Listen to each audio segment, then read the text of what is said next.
Welcome everyone to the Resilient Minds podcast. I'm excited today. I'm super excited because we got an amazing man coming all the way from Dubai, Scott Armstrong, coming to join us.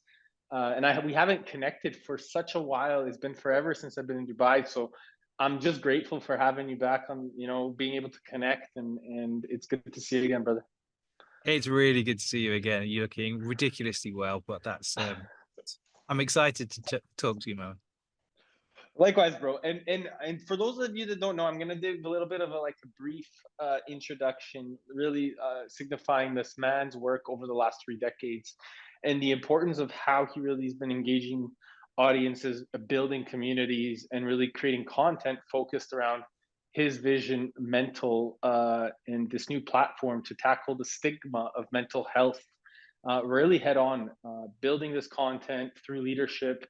And his regional network has been built in the Gulf, spanning the UAE, Oman, Saudi Arabia, and Qatar.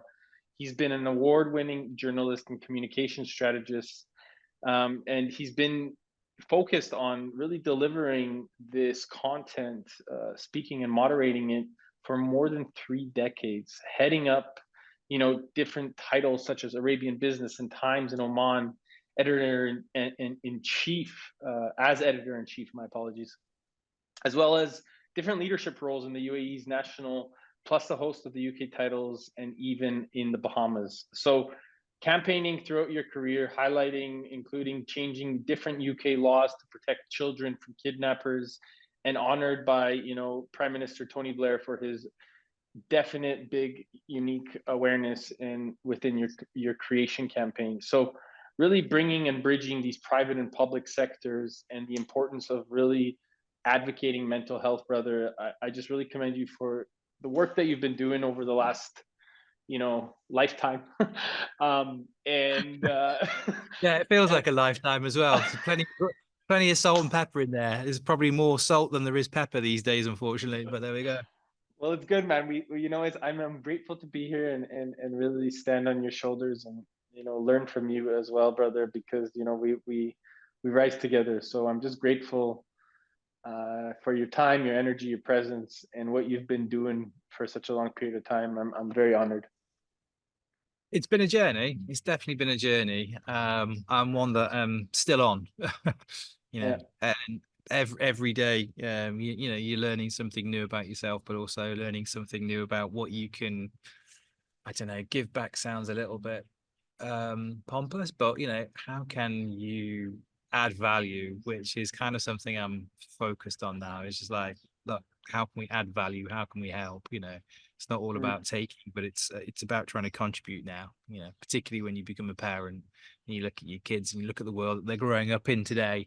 It's like, yeah, we need a bit of positivity out there, and we need people to, like yourself, Eric, to kind of just like stand up and be counted, and talk about positivity and talk about how we can do things better, because things are a bit challenging right now. Mm. It's interesting because we're all equal as souls, but we're not equal in the marketplace, and it's really about how do we step into that level of frame where we're choosing to step into an identity. It's not about the value that you are, but the value that you add to the Mm. space, and to specifically in this case organization. So I really want to get deep into this, bro, because Yeah. as you know, empowering conscious organizations and organizational development is something that I'm really, really um, passionate, like voraciously passionate about. And I believe that our experiences of our life, from myself working inside of some of these organizations and realizing the disconnect and the deconstruction of the way that they really do their best to limit most people. I Yeah. feel like that really gave me my why. So my hallucination or my imagination is, that something similar may have happened. And I always say our experience comes, our why comes from our greatest experiences. So I'm curious to know, from your perspective and your experience on life, why is it something? Was there something that broke through, something that happened in your life, that something that showed up in your reality that you're like, no more, that's it, I'm done, I'm breaking through this? Yeah, it was like a perfect storm of stuff actually. I just had a couple of years that I was just kind of like, for the longest time, and there's that book Green Lights by Matthew McConaughey. He talks about, you're going through the green lights, everything's easy, everything's working, the career's going well, or your idea of what your career is going well. And then eventually you hit a red light. And I hit a series of red lights, kind of in my personal life, but also in my professional life. I mean, I think the first major, red light for me was the death of my father, who kind of had a mental, he was a successful CEO, built his own business, kind of risen from poverty, seemingly the strongest man that I knew. Very traditional man, he's a very masculine man who couldn't talk about his feelings, but had a mental health breakdown. At the time, no one, even he couldn't admit that he was struggling with depression, but he was being treated for depression. But he sank into alcoholism, and that kind of took him from us in 3 months. He literally drank himself to death in 3 months. And this was kind of like he had had all the physical defenses. He was a strong man. He liked to, he was a scrapper all of his life. But then, sort of when mental health came calling, he had no defense. He had no tools. That woke me up to some stuff that was going on within me that had been buried for a long, long, long time. Um, and I also looked at my kid, I looked at my kids, and I could see, I knew that I needed better tools growing up, and I was looking at my kids going, they need better tools growing up. And then, so that happened, and then I also changed jobs. So I was in the same job, not the same job, but the same role, the same profession, the same industry for the longest time. For like 33 years, I was a journalist. And as you say, I'd always try to focus on community campaigning and trying to make a bit of a difference. But I actually changed roles, and not by very much, into a job in strategic communications. But the minute, for about 3 decades, I had been defined by my job and my job role. And that was who my identity was. Scott was a journalist, Scott was a reporter, Scott was an editor. And the minute that was ripped up, even by the smallest of segues, I was all over the shop. And it kind of like, it probably took me 6 months to get anywhere close to centered again, which was difficult to go through, ultimately incredibly freeing to begin that path of you're not what you do, that's something you do, that's not who you are. So that was an interesting one. And then I ended up in the previous job. I was on a podcast, and we were talking about sort of mental health in the workplace, because I tried to go into my last role in mainstream media, talking about mental health, talking about diversity and inclusion, talking about the future of work. And someone asked me, so like, well, outside of your job, who are you? And I was like, not sure I know how to answer that question. So that was an interesting one, and I thought maybe I should do some work on that and try and figure out who I am. And the pandemic hit. That was enlightening on two fronts. More red lights. Entered into a couple of jobs where I really just came up against what I would say would be toxic workplaces. I saw its impact on me.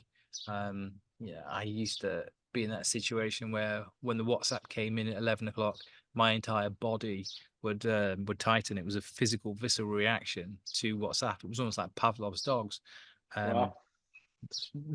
and at that point, I considered myself a resilient mind. I considered myself, a strong individual, just like my dad. But actually, two sets of toxic leaderships kind of got under my skin, and it really woke me up. Because I mean, I've been in management for years, but I wouldn't say I was a good manager, particularly in those early years. I was insecure, imposter syndrome, the abused become the abuser type thing. And it took me a long time to realize how it's not about you winning, it's about your team winning. If your team win, then you win, rather than it's about you. That the idea of servant leadership or humble leadership took a long while for an insecure individual to grasp, going, I can let go of things and actually let people step up, and my job is to support them rather than them to support me or to make me look good. So yeah, it was, and the last 4 or 5 years, it was just rolling. I was hitting 50 as well, so that's always a bit of a sort of a temporal milestone. It was like, do you know what? I'd like to do something of real value. And the more inside the mainstream media, the more I tried to talk about mental health, the less they wanted me to do it. And the more they tried to take it off me and go, no, can you just do clickbait? Can you just do the standard reporting? I'm like, no, I don't want to really do that. So eventually, yeah, we parted ways. And Mentl was born, and for about 18 months now I've been running this platform here in the UAE, trying to have open and honest conversations about mental health, and it's the best job I have ever had. I love it. And now with Mentl kind of growing, and as you continue to, navigate, again, being involved in, with the community, really spending time inside of uh, the metaverse and different like, crypto communities. How are you seeing the shift happening? Are they more open to, are these organizations or these new age kind of business models, or the way that, Web3 or things happening within specifically UAE, or maybe other countries that you're working with or working in, or spending time in? Are you seeing people are being more aware or conscious of the way that empowering their communities within their organizational development, making sure that they're spending time Yeah. creating that type of mental health, or what, and turning it into mental wellness and wealth versus mental health and illness type of thing? There is an awareness. I think we've got, if we step out of Web3 and we, IRL in real life, we've got a lot of work to do. But then if we're looking, in the metaverse and the metaverse community, the Web3 community, I think there's still a long way to go. And Hmm. actually, we've seen it with crypto, and we've seen it with Web3, and we've seen it with the metaverse, that people in this part of the world see the dollar signs perhaps first, Yeah. see the exciting opportunity first or second. I still think there's that, that headlong rush. It's almost like a gold rush in some respects. Hmm. In this part of you, where everyone's looking for the investment, everyone's looking to get rich quick, everyone's looking for the, this is, it's the same now with AI, of course. So these are all going to be this is the thing that's going to make my life easier and it's going to make me rich. Hmm. I think there's such a headlong rush to adoption that people are not taking a moment, or not taking as much time to stop and look around. Smart ones do, and but that's the same, in any industry. The leaders that really thrive and the leaders that really make a success of things are the ones that do focus on their own mental health and on wellness, and they know that it's good business to be a good business. I'm not sure that's really percolated the tech space as much as it should have. Um, I think there's a big issue, inside the tech industry in general. Such, we glorify hustle culture, and perhaps 100%. nowhere more does that exist and take root than in, all these tech startups and all these entrepreneurs who want to be unicorns. Everyone wants to be a billionaire within 2 years, and I tell you what, we'll know that one in 10,000 actually make it. And the rest of, if we look at, again, the percentages of the number of we talk about this a lot, actually, the number of startups that fail in any industry, but obviously tech is, tech, AI, blockchain, crypto, that's where a lot of, there's a lot of startup activity, but Hmm. 9 out of 10 businesses fail. 9 out of 10, 90% of all new businesses fail. And yet we glorify hustle culture. Everybody's after a return straight away. The founder, so often don't pay themselves a wage, and then they end up in, in debt. The VC's not there to support. They're just going, we want our money, we want our hockey stick, we want our return on investment as quickly as possible. A lot of the founders are not stopping to take a breath and going, is this money I'm accepting, borrowing, that they want a return on straight away? Is that actually the best thing for me to achieve my dreams? There's a lot of entrepreneurs burning out, and how, within that 90%, how many of those have failed because they were bad ideas, and how many of those have failed because the founder or the entrepreneur in that space is has given up because they've either run out of money or they've run out of support, and mental bandwidth to do it. There's a massive problem in entrepreneurship and the startup scene with mental health and people burning out. And obviously the tech space has an outsized proportion of that figure, because that's where a lot of the focus is right now. We've seen, even from the days of Microsoft, and you see the documentaries of Bill Gates, how they work for 48 hours, 72 hours coding without a break and all that sort of thing. Yeah, amazing. And yet you are the one person that's made it. But how many people are basically working themselves to death, chasing a dream that may or may not happen? And if they stop to build in better practices, better mental health, better physical health, how much more runway does that give them personally, and also enable them to make better decisions, as they're building their businesses. So it's a very long-winded way of answering your question. I think when I we love look it. at, when we look at crypto, when we look at metaverse, when we look at AI, when we look at basically that tech development, it's a headlong rush. That hustle culture is still there. And I think we even just need to go, right, first step, can you be a smart hustler? Can you make sure you're spending your time on the right things in the right places? And one of those things, even we worked with a major global healthcare company that came up with this thing called the 5% pledge, which was aimed at leaders, which was basically say, look, just take 5% of your Outlook calendar and devote that to mental health of your teams in companies. But our challenge that most entrepreneurs, or in fact to all of us, just start with 5% of your time, look at your Outlook and actually build it into your calendar, your personal calendar, and show up for yourself. Because we show up for everybody else in our lives, whether if you're a parent, you're doing the school run, you're doing the bedtime story, husband, wife, partner, son, daughter, we make time for everybody else, but how often do we make time for ourselves? And I think that's something really, really important in that tech space. If we're keeping it couched in the metaverse space, as everyone rushes headlong, it's sometimes really good to just take a step back, take an overview, take a breath and go, right, because you don't necessarily have to be the first mover in any industry. People will go first and they will burn themselves out and they will make mistakes. If you're a little slower to the market, I would argue that you've got the opportunity to refine what you're doing and protect yourself while you do it. But I'm not a massive fan of this obsession with the hockey stick.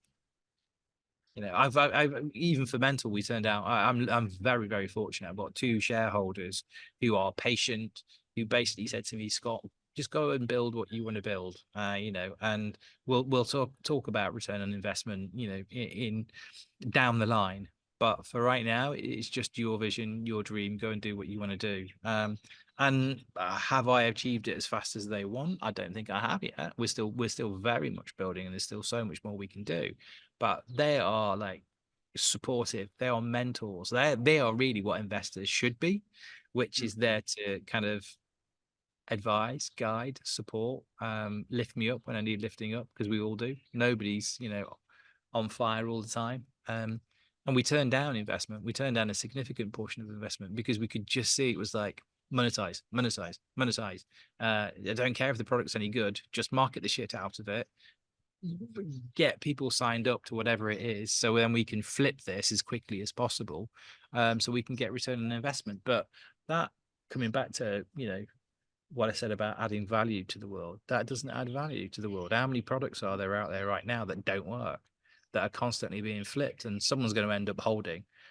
How many is a bit like crypto? How many people invest in different cryptos or are starting coins and that sort of thing, and everybody's like, it's like a Ponzi scheme, and it's like, actually stop, guys, like literally stop, and let's have a look at creating things of value. And that's not to say that you can't create things of value in the digital space. You absolutely can. We've seen it time and time again, but there's got to be something real there. And I think there's a lot of, within this headlong rush, we just, nobody's stopping. Everybody and the investors are there going, make money now, make money now. And then the founders are like, oh my God, you know, the P&L, oh, I've got to monetize, oh, I've got to do this, oh, this isn't my vision anymore. This wasn't why I got into it. You know, I've lost my sense of self. What is this product anymore that I'm even building? And that's different to pivoting. Pivoting is a conscious choice. But I think there's a lot of founders out there who are just being dragged from pillar to post. And we all need to stop and take a breath, which is probably what I should do and stop talking. No. I love it. I think you're offering so much like insight. It's really profound, brother. And my curiosity is, do you feel like there's an opportunity where, uh, whether you're speaking with VCs or investors, or even the entrepreneurs, where there's an opportunity to create some sort of a mandate or philosophy where, uh, there is an imperative importance of making sure that mindfulness and the practice of that Mm. is implemented, so that as a result, that old tech culture of, like you said, with Bill Gates, or when they were fighting, or not, or Yeah, are the not, I'm Zuckerbergs. not going to say fight. Yeah, what they were Yeah. art, they were challenging each other, let's say, back in the day. And maybe now there's a way where, instead of challenging, is like, how can actually a culture of co-elevation and co-creation come to life through the ability to actually be more mindful and see how, instead of duplicating or trying to beat somebody else that may be in competition, there's a way to find and utilize resources that are in way more success. So therefore, investors or VCs are actually doing their due diligence and getting these founders or entrepreneurs, um, to take more time to work with training organizations, or mental health advocates, or people that are able to come and work with the leaders to cultivate this type of awareness, so they are more aware, not just of one area, but of how can they actually take care of themselves. Because, as you know, the relationship that they refine with themselves, and the way that, they cultivate Yeah. innovation within that space, they're going to boost productivity, get way more empowered, excited to really take care of themselves, and as a result, that will translate into the shared purpose. I mean, the risk and the reward of all of this is just, I mean, it's abundantly clear to me. And I still sometimes like slap myself around the face and go, why are we even here?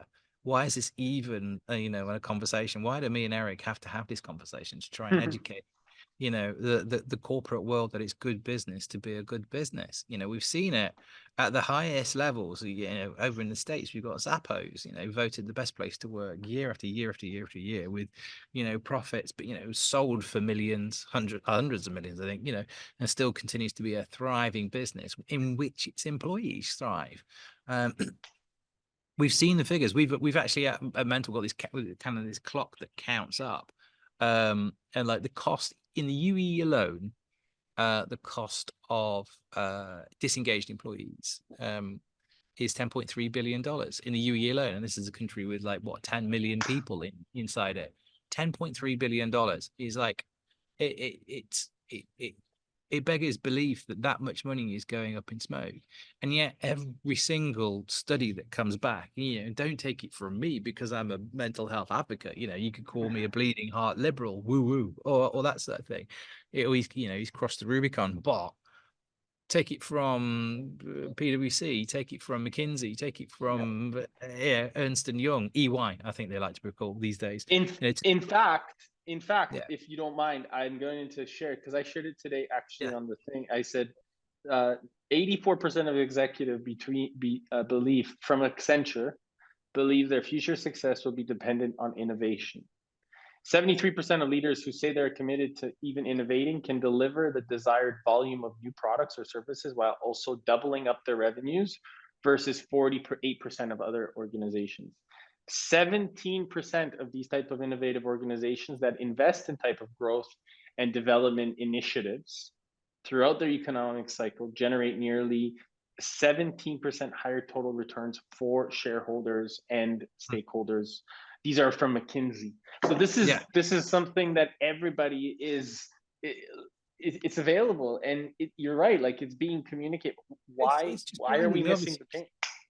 We there's a study I like, which was kind of like a study of studies. So it actually looked at 100 studies, including the McKinseys and the PwCs of the world, and their attempts to sort of quantify the ROI, of investing in employee well-being, and this study of studies, the average figure they came back with was 327%. If a company had invested, in well-being, and it would go as high as 600%, and it would go as low as whatever it was, 100%, depending on the industry and depending on the quality of the initiative. But the average across 100 studies, 327% return on investment. I mean, I don't understand why the CFOs are not screaming from the rooftops, going, guys, 327% return on investment. And when we talk about crypto, I'm sure there are some cryptos that might be offering that or more, but there's plenty of them out there that are not offering that as a return on investment. Put the money in, let it percolate for 2 or 3 years while your company culture improves. You're actually happier, and then you make more money. It just seems like a no-brainer to me. And you talk about innovation, and yeah, totally. I mean, that backs up something that there was a PwC survey, I think it was 2 years ago, 2, 3 years ago, which again was a CEO survey, and what do CEOs prioritize? What do they think the biggest thing they needed to do was? And yeah, innovation, innovation, innovation. Without it, every company is just on a downward spiral towards doom. Eventually they go out of business. And we saw what happened to Nokia when they failed to innovate with smartphones. We saw what happened to Kodak when they wouldn't do the smart camera. I mean, the business world, and I've been a business journalist most of my life, is littered with stories of companies that put their head in the sand and refuse to innovate. But particularly right now, with social media, with the metaverse, with Web3, with crypto, blockchain, with AI, okay, who do companies most need to attract, to be able to innovate? And there's an outsized need to attract super talent from either the millennial or the Gen Z bracket. And we know, because they tell us over and over again, that mental health and well-being, Gen Z, I think, is now the first generation that prioritizes their well-being as much as or over the pay packet.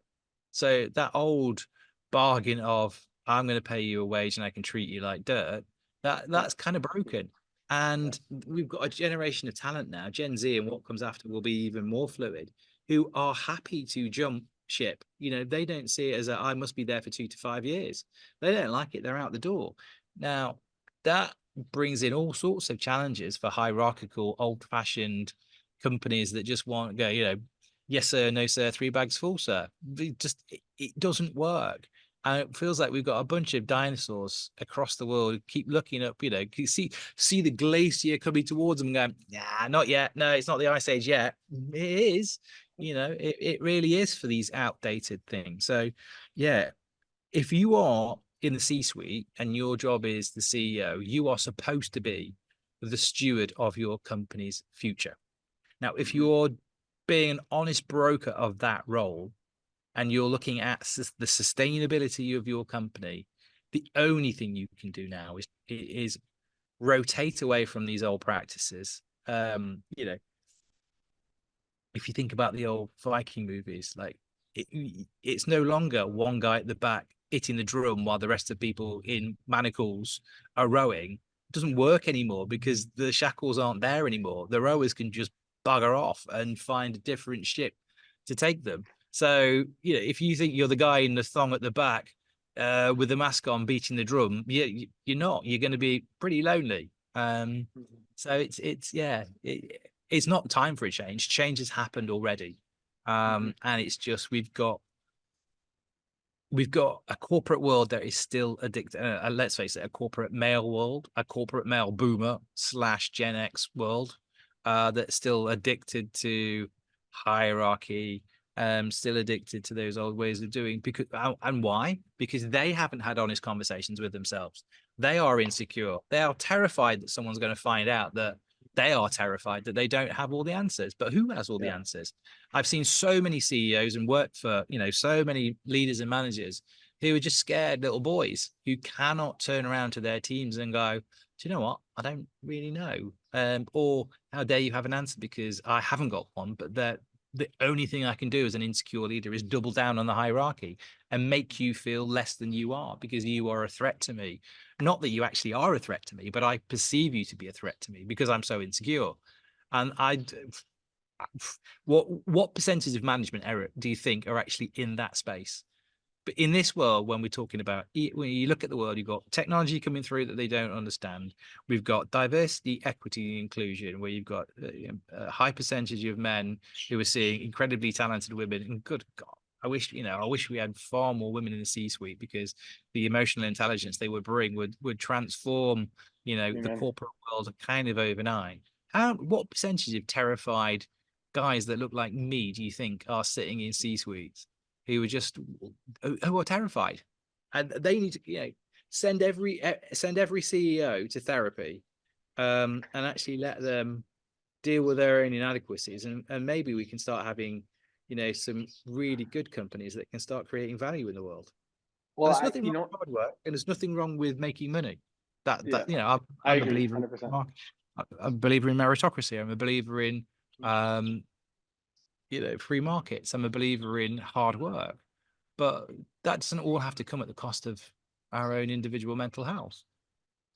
Indeed, the reverse is true. If we lean into the mental health, the rest of it follows, I feel.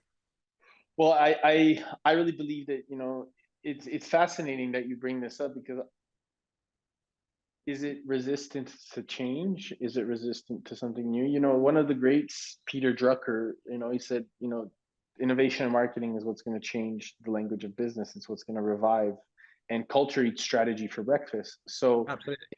if that's the truth, and as we really both know that is, it's the energy of saying, hey, being around people that are smarter than you, and instead of competing with them, is like, how come it's so hard to learn from each other? And I believe that if you're really strong as a leader, you're willing to have a lot smarter people around you. Mhm. There's so many of these sayings, if you're the smartest guy in the room, you're in the wrong room, and all these things. Like, I believe that there's a really imperative component when it comes to organizational development and structures, that perhaps this, like you said, the C suites or the CEO, CFOs should be taking more of a responsible role, and when I say responsibility, an ability to respond to themselves, to take more of an onus of the way that they actually get more curious about the people that are in the Mm. management roles, or this hierarchical bullshit, and change the behavior by actually holding a space where they ask for solutions from their employees, and really open up that safe space of psychological safety where they Yeah. can actually cultivate a really meaningful opportunity to see what some of these employees think, how they feel, what they want to do, what they see different, and amplify maybe some of the blind spots that maybe they haven't taken uh, notice of, and learn from their employees. Because I believe that we have such creatives, such innovative people that maybe come into a business with full energy, and they have different uh, perspectives that they want to drive because they're passionate, because they're excited, because they want to like drive new behavior, and they want to deliver it, and they're the next generation. And instead of trying to limit them and put them in a box and not Yeah. listen to what they have to say, how can we actually empower them to really speak up and hear their ideas, so that we can give them the credit that they deserve by saying, hey, let's put some resources behind those ideas. And then as a result, perhaps something even better. And then we'll inspire a couple other teams and a couple other people. And that will, I believe, that will create such a snowball effect. Yeah. And that CEO or that C-suite or that leadership team will really start to see a culture where people get really excited to come to work because they feel heard, they feel seen, they feel Mhm. understood. And this is where that emotional intelligence comes through. And again, don't take it from us. Take it from the likes of McKinsey, but don't take it because we're convinced that we're right. We are right. We really, really are right. But there was a report just last year from McKinsey again. Again, a management institute. They sell their analysis and advice to corporates to try and educate them, and there's a reason why the corporates buy it. But they said, 10 10 things that CEOs need to flourish over the next sort of 5-10 years. 6 out of 10 were basically rooted in emotional intelligence, that CEOs had to go on a emotional journey, and develop their emotional intelligence. One of them specifically said that CEOs actually need to actually do the work themselves on themselves, to enlighten themselves, so they wake up to there was the impact they're having inside of teams, and you drill it down to, there was a study recently, and I was listening to a great podcast, and it was Stephen Bartlett's Diary of a CEO, but they were talking about how now stress is released as a hormone, and you can be Mm. even if your boss doesn't say anything to you, that boss can release stress hormones into the room, and you can soak them up and get stressed just by osmosis. you I know believe it. um yeah, no, I genuinely do believe it. I don't think it's, Mhm. harebrained science at all. This is, we Yeah. more and more we see the damage of stress. We see the damage of, you know, anxiety. We see the damage of loneliness and being isolated. I mean, what loneliness is now, U.S. Surgeon General is the equivalent of smoking 12 cigarettes a day. Mm. If you're feeling isolated, from your tribe, whether that's within your wider community or whether that's in your workplace. So yeah, we need leaderships to go on this journey, and to wake up to this, because then they give permission to their middle managers, because it's all very well for, for a company, and this is where they end up normally ticking a box and doing well washing, is like, oh yeah, the CEO says he wants to do well-being, but if the middle management aren't convinced, they'll just carry on doing, doing things the same way, because ultimately they say, oh well, it's all about the P&L, isn't it? It's all about the P&L. Mm. Yeah, so let's keep doing what worked before. Let's not change. And I just what I don't understand is, like, again, we have all these kind of evolutions in industry, and I've come from from an industry that's spectacularly failed to innovate when the internet came along and when social media came along. The newspaper industry that I grew up in didn't want to respond to that, because they were too busy making money off their product, a bit like, Kodak over, in the camera world, where they were like, well, we don't want to innovate because it will damage the sales of our film, our physical film. Digital is a waste of time. Journalism, newspapers said that, the newspaper barons were just quite happily getting fat off this product, but it's outdated. There was an evolution already, and since then, how many evolutions have we had? And how many, when social media came in as well, so much of my industry, again, the newspaper industry, didn't see that as either as an opportunity, and certainly didn't see the threat coming, either from Google to their advertising revenues, or from Facebook, from their audience and their ability to reach audiences, and their relevance as a, a physical newspaper, versus we know you have to have a digital presence and reach people where they are. My industry was always like, oh, we're the only show in town and you must come to us.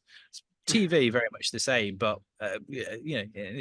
we see the TV industry as well, completely uprooted by yet another revolution, which is now streaming. Now everyone's trying to catch up. All the mainstream players are trying to catch up with the Netflix and the Amazon Primes who went first, and we've seen their rewards for going first and being pioneers. Who's going to go first and be the pioneer in the way that we work? Like, this whole 9 to 5 hierarchy thing was brought in, or sort of cemented, by Henry Ford 100 years ago. And even when Henry Ford brought it in, he said, we're not saying this is how it should be forever. We just really want to give people some structure. And that was it was actually, at the time, it was a well-being initiative in many respects, because he wanted to give people 2 days off a weekend, so his workers would be rested and come back and be productive. Because equally as well, we see these were guys that were working on machine lines, manufacturing lines, where there is inherent physical dangers. I've seen a company out here. I always talk about them, Emirates Global Aluminium.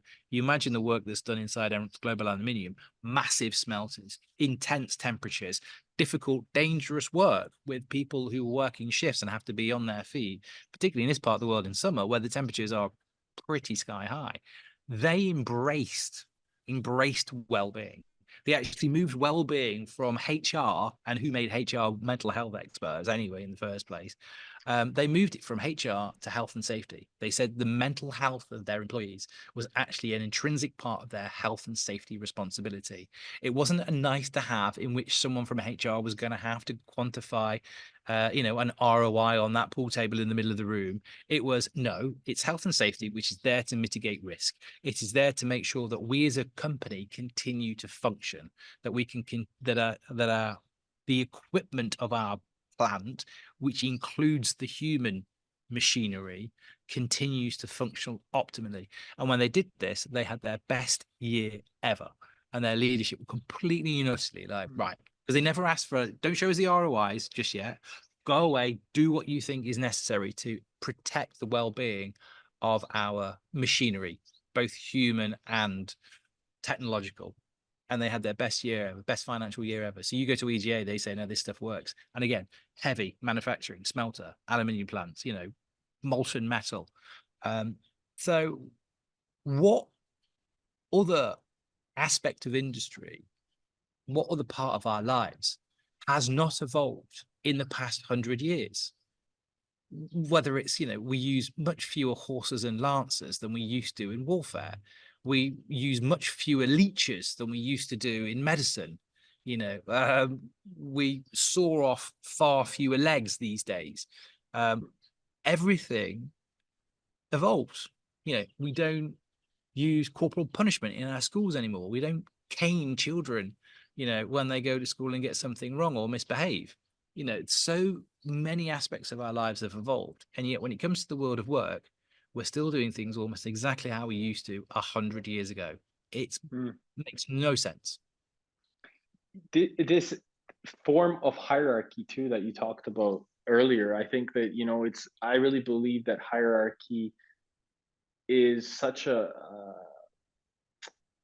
it's so archaic now, and really turning the dial up into this evolutionary psychology where we can really start to evolve into the organism that we actually are meant to be. So if we actually make our organizations these organisms, this living breathing organism where everybody is self-managed because they have the capacity to literally lead themselves, and they're passionate about the purpose, the drive, and the vision, now that becomes the pioneering that we get to fulfill if people choose to step into that. And I find that, I mean, if you look at, and I believe that most leaders, if they do the work, they will also agree. If they do the work on themselves, they'll find out that this evolutionary perspective of what's possible. I mean, you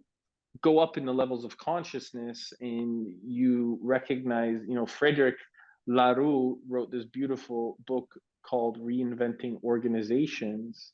You look at what Casey Sheehan did with Patagonia, and how they've really made a key distinction of a shareholder.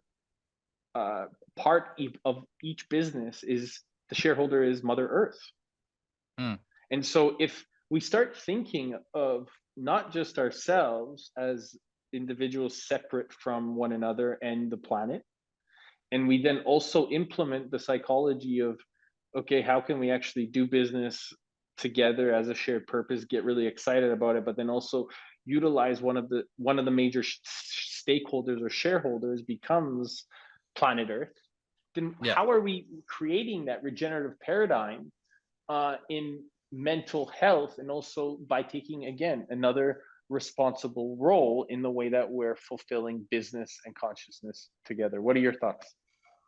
I mean, I love all of that. I think we've got a bit of a, kind of like a roadblock. We've got a bit of a blockage in the system, shall we say? And I would say that to the large part, boomers and Gen X are the fat in their arteries, particularly the boomers. And it's and we have to remember as well, like, yeah, everybody kind of meets the world in the way they were growing up.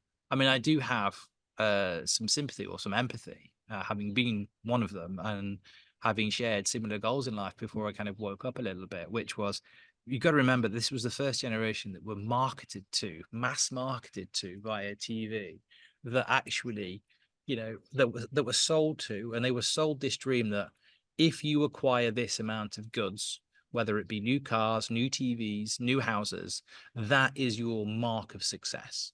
That is what will validate you as a human being and show that you are successful in your community. And that is the only measure that you need to step up to. And how many broken marriages and how many mental health issues are there in the generation of boomers, because they were sold a lie. And nobody had ever been marketed to, no human being had ever been marketed to in that way, ever before. When TV advertising came along, and particularly as it bedded in the 70s and the 80s, they were sold a massive lie purely to sell products. The advertising industries, the Mad Men's of the days and all that kind of thing, were incredibly impactful. And they sold them this lie that, you acquire all of this fortune, fuck the other guy. I hope this is you can bleep that Yeah, one it's fine. out. No, it's fine. But It's all good. as long as you are okay and as long as you are climbing to the top, you will be happy when you reach the top. And we know just mental health, and I saw it with my father. My father was a successful CEO. He'd actually transitioned to 4 days a week, nice house, all paid off, nice car, all that kind of thing. Didn't save him. Didn't mental health didn't spare him. And we see with the studies out here in the UAE about I think 91% of C-suites are struggling, or showing at least one symptom of a mental health issue. On the flip side of that, I was lucky enough to talk to Deepak Chopra on stage, and he was going, the billionaires of the world, they do the work. The truly rich people out there, they're doing the work because it's the only way it's the only path to true success, to the point where I'm not sure they actually even care about the money anymore, because how can they? It's just this figure that constantly ticks up. Whereas now they have to measure their lives on how they are, because they don't, how they are internally, because they don't have that external pressure anymore. There isn't the survival pressure anymore. They can never spend all the money they've got. So the boom, Karma. yeah, a big believer in that as well. Big believer in karma and manifestation. So yeah, we've got so many people that were sold a lie, that were programmed to go, don't care about the person next to you. Just make sure that you keep on buying stuff. And if you keep on buying stuff, you'll be happy. And we all know at some point we come to that realization that it's not true. Now, I see millennials who, many people of my age will roll our eyes and go, "Oh, they're so entitled." And then Gen Z is kind of like an evolution back to, right, what is going to make us happy? And we look at them and saying they're entitled and they're being spoiled. Actually, they're just coming to a realization much, much younger and much, much sooner than many people my age, who suddenly look around and go, oh God, I wish I'd spent more time with my kids, or I wish I'd spent more time out in the world, or I wish I'd spent more time traveling. But as it was, I've worked in an office from, 8 o'clock in the morning till 8 o'clock at night, because I was pursuing this idea that I needed a mortgage in a house. The way the world is right now, the Gen Zs and the millennials, they're going to be really lucky if they can even buy a house, because the interest rates and all that sort of thing. That's not the dream it once was. That dream that the boomers were told, the ultimate pinnacle is buy your house, pay your house off, have that holiday there. They don't have the same dream. So It's bullshit. I think it is bullshit. And I think Yeah. each generation now, we see, the millennials and the Gen Zs are transitioning away from it. And the boomers and the Gen Xers, it's a bit like, forgive me for being slightly political, but it's a bit like the ardent Trump supporters. Wherever you fall on Trump, good economic policies, maybe. Batshit crazy, possibly. But all the people that voted for him and all the people that, are obsessed, oh no, I went for president, even if he is convicted of crimes. Like, what?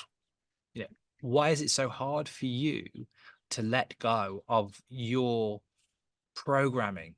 You are, he's programmed them to believe that he's the answer to their problems. He's not, and one day they're going to have, their own version of a mental health breakdown when they realize that they were sold a lie. And sorry for being political, but that's just a way of trying to, in the same way that you go back to the German population in the Second World War, who were sold a lie. And we have this kind of like herd mentality where we all of a sudden go, yeah, we don't want to admit to ourselves that we were wrong.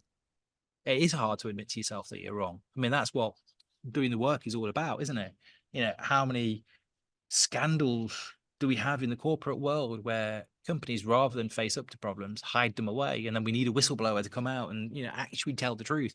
But for years, the C-suites have been doing abhorrent things to try and cover up the horrific impact they're having in the world because they can't admit they're wrong.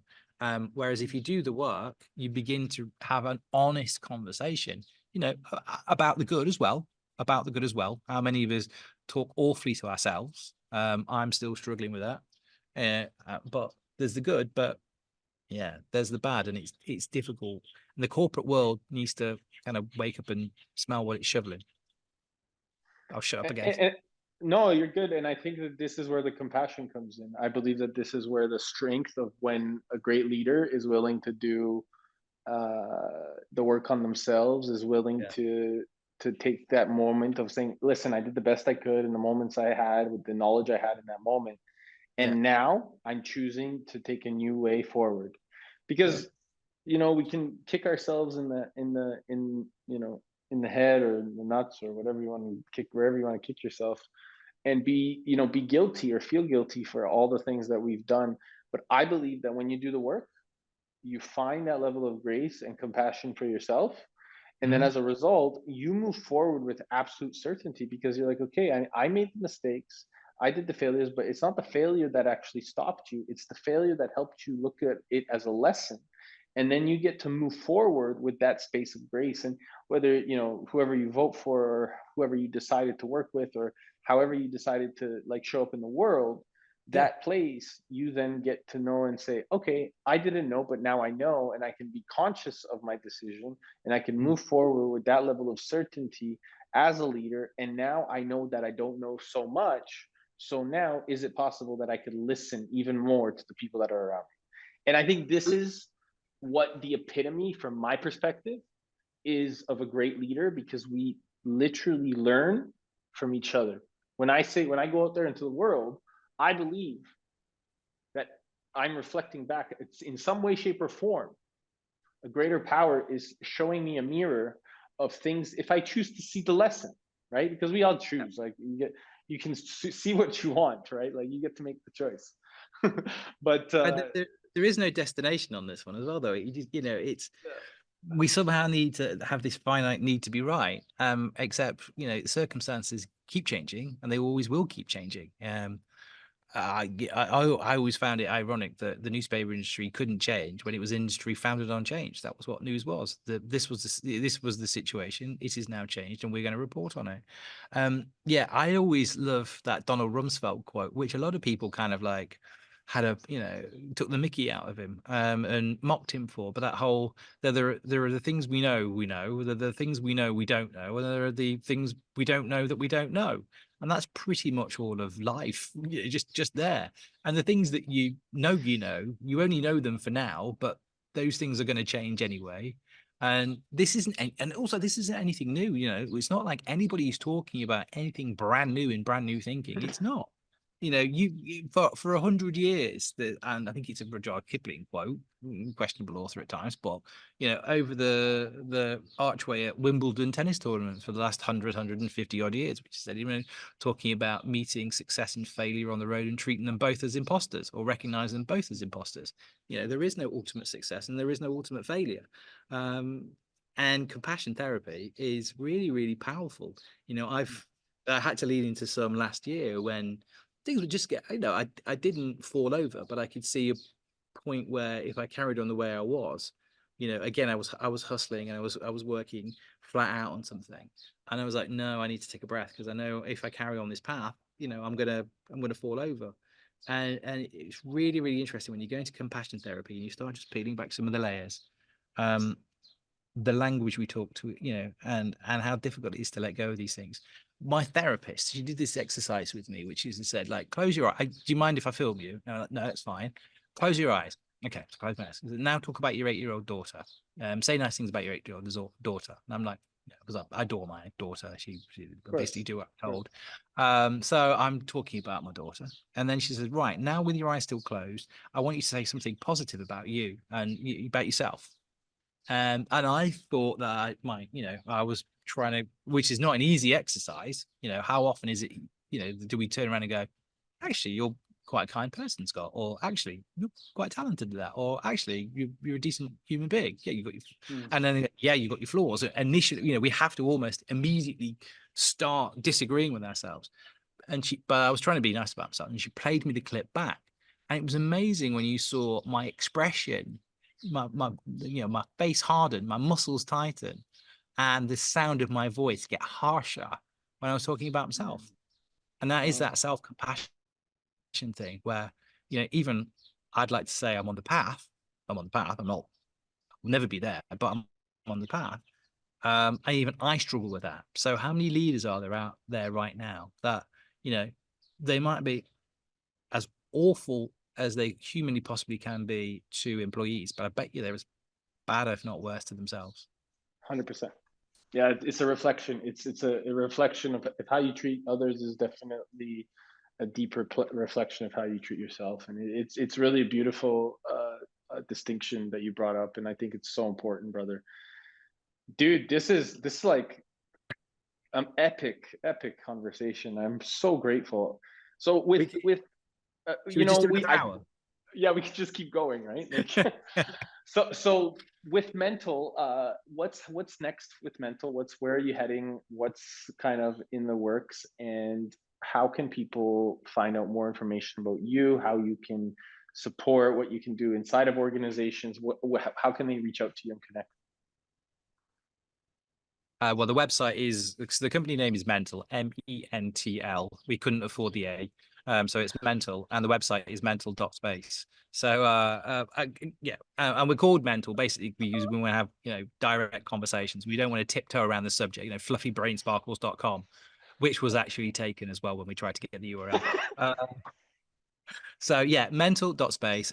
We're obviously on Insta, we're on Twitter and Facebook. I think our probably strongest platform is LinkedIn as well, if anyone's listening. They can find me, Scott Armstrong Mentl.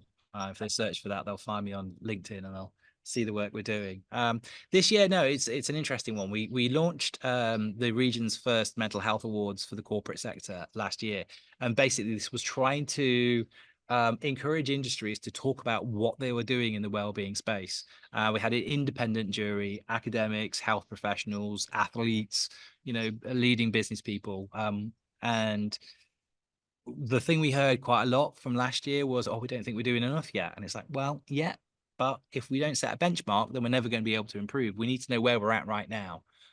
So let's celebrate good, and then let's see if next year we can celebrate better than good. And then the year after, can we celebrate excellence?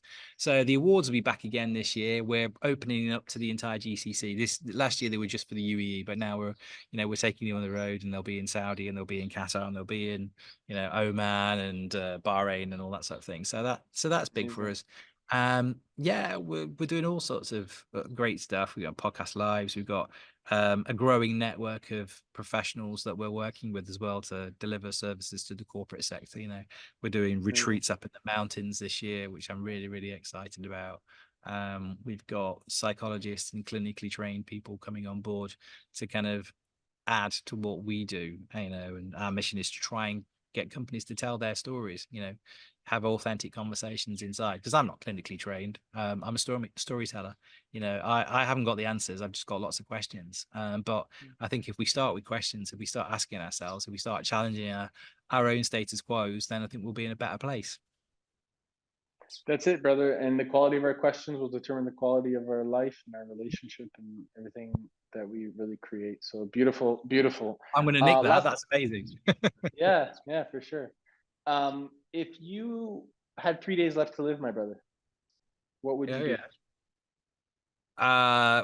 Probably spend all my time with my family, to be honest with you, because I just adore